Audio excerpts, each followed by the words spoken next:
ครับสวัสดีครับพ่อแม่พี่น้องทุกคนเนาะวันนี้ก็มาพบพ่อกับเอ็มวันนี้เป็นสิ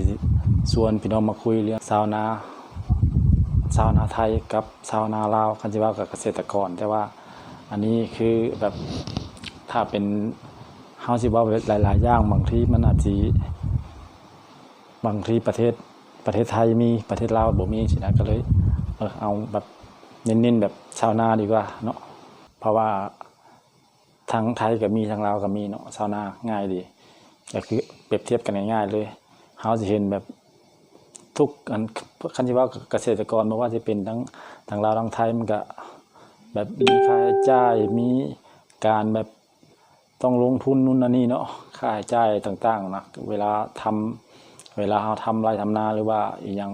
ต่างๆเนาะมันก็มีค่าใช้จ่ายเพิ่มเติมในตรงนั้นแล้วก็เวลาขายเวลาได้รับผลผลิตแล้วสิเฮ็ดจังได๋เนาะอันนี้ก็ในกรณีสมมุติว่าเอาประเทศไทยก่อนประเทศไทยนี่เพิ่นความแตกต่างกันก็คือ1คือเพิ่นมีรัฐบาลเป็นเหมือนพ่อค้าคนกลางเข้ามาดูแลเรื่องราคาข้าวเขามาประกันราคาข้าวให้เขามาจ่ายค่าส่วนต่างอย่างต่างเนาะเพิ่นมาดูแลอันนี้ก็2ก็คือบ่ว่าสิแบบเหมือนกับทุนทุกอย่างการทำนาหรือว่าการทำอีหยังก็ตามพี่น้องมันก็ต้องมีทุนอันนี้คือเพิ่นก็ดูแลเรื่องทุนก็คือเพิ่นมีธนาคารเกษตรกรก็คือธนาคารธกสที่แบบกู้ยืมบ่ว่าสิหยังก็คือแบบเป็นธนาคารหลักเนาะที่แบบพวกเกษตรกรหรือว่าชาวไร่ชาวนาก็คือไปกู้ไปยืมนั่นมาใช้จ่ายเป็นทุนในการแบบทำไร่ทำนาเนาะหรือหลายๆอย่างนะธนาคารธกสที่เป็นเสาหลักเลยก็คือเพิ่นให้แบบกู้อย่างประมาณนี้เนาะดอกเบี้ยต่ำส่วนมื้อนี้หันไปทางแบบทางลาวนี่ทางลาวนี่ก็คือกันก็จะมีค่าใช้จ่ายกันอันนี้บ่แม่นว่าบ่เอ็มมาแบบมาเว้าเพื่อแบบเหมือนกับเอิ้นหยังมาเหมือนกับชมประเทศไทยแล้วก็ไปว่าไปลาวจังซี่เนาะคือเฮาเว้าตามหลักความจริงก็คือบ่เอ็มทำมาแต่น้อยทำตั้งแต่แบบเฮาฮู้เริ่มเฮ็ดเวียกได้หยังก็ช่วยพ่อช่วยแม่เฮ็ดให้นามาตลอดนะก็เลยฮู้หลักการว่าการค่าใช้จ่ายหรือว่าการทำไร่ทำนาหรือว่าการขายเป็นจังได๋นะสิเล่าแบบละเอียดเลยอยู่บ้านเนี่ยคือ 1ทุนนี่ก็หาเองบ่ได้มีเด้ที่แบบธนาคารมานี่ก็คือเฮาต้องไปวิ่งไปแล้วแต่เอาใบที่ดินใบจำนองก็คล้ายๆกันกับมันธกสแต่ว่าก็คือมันเหมือนกับมันบ่ได้เกี่ยวกับรัฐมันบ่ได้เกี่ยวกับแบบว่าเพิ่นต้องอันนั้นก็คือเขาเอิ้นจังได๋วะคันเฮามีที่เฮาก็เอาไปจำนองไปวางธนาคารแล้วก็เอาเงินมาก็คันเข้าประมูลได้ก็คือได้คันบ่ได้ก็คือบ่ได้นะก็ดอกเบี้ยหยังก็แล้วแต่ธนาคารเขาอันนั้นออกมานะเจ้าเอาได้ก็เอาบ่ได้ก็อย่าประมาณนี้เนาะแล้วเรื่องประกันราคาข้าวบ่เกี่ยวพี่น้องคือแล้วแต่พ่อค้าคนกลางบอกกิโลละเท่านี้ตันละเท่านี้ก็แม่นขึ้นอยู่กับพ่อค้าคนกลางข้าวหลายเขาก็กดราคาพอน้อยก็ราคาก็ดีแน่อันนี้ก็มันคือมันแบบมันโอกาสที่สิงอกเงยมันยากนะเท่าที่เบิ่งบ่แม่นว่าได้อยู่บ้านพุ่นน่ะอยู่ฝั่งลาวเนี่ยโอกาสที่มันสิงอกเงยนี่ยากเติบพี่น้องก็คือบ่เอ็มเห็นตั้งแต่เพิ่นเป็นแบบเป็นชาวนาคือตั้งแต่สมัยพ่อแม่แต่สมัยปู่ย่าตาทวดเนาะเป็นไม้เรื่อยก็บ่เห็นที่แบบว่ามันสิเพิ่มพูนเฮาก็บ่ได้แม่นประมาทญาติคุณแบบการทำนาดอกคือให้เฮามีกินเนาะก็คืออยู่ได้เพราะว่าการทำนาเพราะว่าหลักๆอยู่ฝั่งนู้นก็คือเกษตรกรที่ทำไร่ทำนานะแต่ว่ามันบ่เอ็มเพราะว่าเอ็มเริ่มใหญ่ขึ้นมาบ่เอ็มแบบมองแบบคันสิว่าก็บ่แม่นว่านั้นนะแต่คิดในใจแบบบ่มีเป้าหมายที่สิเฮ็ดนาได้โดยการเฮาบ่ได้แผนการในการใช้ชีวิตหรือว่าการถ้าแบบการใช้ชีวิตคือสร้างครอบครัวแล้วสิไปเฮ็ดไร่เฮ็ดนา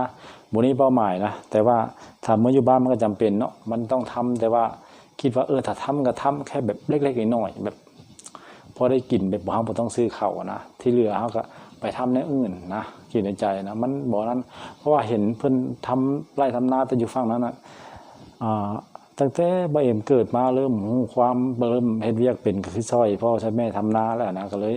แล้วมันก็ชีวิตมันก็บ่ได้นำกระวนอยู่นะพอถึงเวลาทำนาก็ทำพอถึงเวลาหน้าฝนก็ทำนาถึงเวลาเก็บเกี่ยวแล้วก็ไปทำอื่นแล้วก็วนมาทำนานะหมดพอได้แต่กินพี่น้องอาจจะขายเล็กๆน้อยๆพอได้แบบเหมือนกับจุนเจือครอบครัวเล็กน้อยเนาะบัดนี้เฮาเบิ่งเป็นอย่างประเทศไทยคือเพิ่นคือแบบเวลาเฮาสิเห็นเพิ่นทำนาเนี่ยมันเหมือนกับเขาเอิ้นจังได๋ล่ะเหมือนทำธุรกิจที่บ่เอ็มคันไผสังเกตไผเห็นคลิปบ่เอ็มลงก็คืออยู่หน้าบ้านบ่เอ็มน่ะสิมีทุ่งนาทุ่งนึงประมาณน่าสิ30 ไร่ก็คือว่างเติบพี่น้องแต่ว่าเพิ่นเฮ็ดน่ะปีนึงเพิ่นเฮ็ดประมาณ3-4ถ้าแบบน้ำบ่ท่วมฝนบ่นั้นเพิ่นก็เฮ็ดแบบระดับหน้า4 รอบหลักๆก็คือประเทศ3 รอบแล้วเพราะว่ามันเป็นเพราะหน้าฝนนั่นแล้วตรงนั้นมันเป็นแบบเป็นหลุมแน่นะน้ำท่วมน้ำเพียงเพิ่นก็สูบน้ำออกยากเพิ่นก็เลยแบบงดแบบพอฝนตกนะเพิ่นก็งดนะกับอยู่หั่นเฮาเห็นแบบว่าคือแบบเพิ่นทำนาเนี่ยเอาเฉลี่ยแค่ปีนึงนี่3 ครั้งเนาะทำนานะเหมือนกับเพิ่นทำเป็นธุรกิจนะคือทำปึ๊บไถแล้วก็ว่านใช้ปุ๋ยอย่างพอมัน2 เดือนกว่ามันออกมาเป็นรถเกี่ยวก็ไปเข้าโรงสีเลยไปเข้าที่วางเพิ่นขายเลยกับประกันราคากันอย่างว่าก็เพิ่นก็อันนั้นเลยแล้วก็พอวันนั้นเพิ่นว่าปั้นไอ้ต่อเฟืองอะให้มันอันนั้นแล้วเพิ่นก็เฮ็ดใหม่อีกแบบพอน่าจะพักหน้าดินประมาณ10 กว่าวันนี่มั้งเพิ่นก็ว่านใหม่อย่างประมาณนี้เนาะนี่แหละเพิ่นทำเหมือนทำธุรกิจเลยเพราะว่า1คือราคามันดี2ทุนก็คือมีธนาคารธกสที่คอยรองรับแล้วก็การเฮ็ดไร่เฮ็ดนาการอันนี้มันก็คันสิเว้าก็มันเหมือนกับมันเพิ่นอันนี้มันเป็นเรื่องของเหมือนกับในทุนดอกที่ว่าพัฒนาพวกพันธุ์ข้าวอย่างต่างเนาะก็คือโอกาสเติบโตมันหลายนะคือบ่แม่นว่าดอกเป็นชาวนาเป็นเกษตรกรนะไม่เห็นคลิปนึงว่าที่ว่าอยู่ทั้งอยุธยาบ่ทางที่ว่าเพิ่นทำนาหลายๆนะเพิ่นบอกว่าทุกๆปีเพิ่นซื้อที่ปีนึงก็หลายไร่อยู่เด้คือแบบซื้อคือขายข้าวแล้วก็ซื้อขายข้าวแล้วก็ซื้อทุกปีนะต้องหลายแปลงมันว่านะเพิ่นซื้อปีนึงนะเพราะว่าเพิ่นก็ทำนาหลายนะ มาเองก็เลยมามองแบบโอ้โหแบบชาวนาอย่างพี่เพิ่นรวยนะคือทุกคนที่แบบว่ามีที่มีทางแบบว่ามีทุ่งนาเนี่ยคือทำแบบทำเหมือนทำธุรกิจเลยทำเสร็จเก็บเกี่ยวก็ทำต่อเก็บเกี่ยวทำต่อเป็นบนอยู่สิก็คือรายได้ปีนึงก็มหาศาลเหมือนกันอาจจะบางคนอาจจะชาวนาอย่างงี้แต่ บ่าวเห็นอยู่พี่โอ้ชาวนาเพิ่นถือว่ารวยนะเห็นแบบคือแถวย่านแถวบางใหญ่บางบัวทองนี่ก็หลายก็คือทุ่งนานี่เดรดาษกันเลยที่ข้างนอกเนาะก็คือเพิ่นทำมันนั่นล่ะคือทำวนไปคือทำเสร็จปึ๊บเก็บเกี่ยวแล้วก็พักหน้าดินสักแป๊บนึงเพิ่นก็ทำต่อแล้วก็พอถึงเราดูเก็บเกี่ยวเพิ่นก็เอารถมาเกี่ยวแล้วก็พักหน้าดินก็ทำต่อเพราะว่าคันสิว่าก็รายได้มันดีราคาข้าวก็สูงแล้วก็การเฮ็ดก็ง่ายมีรถมีหยังรถเกี่ยวรถหยังเนาะแล้วก็ทุกอย่างค่าใช้จ่ายถ้ามันบ่เหมือนกับมันบ่พอบ่หยังก็มีที่ธนาคารแบบธกสที่คอยรองรับตรงนั้นเนาะก็คือ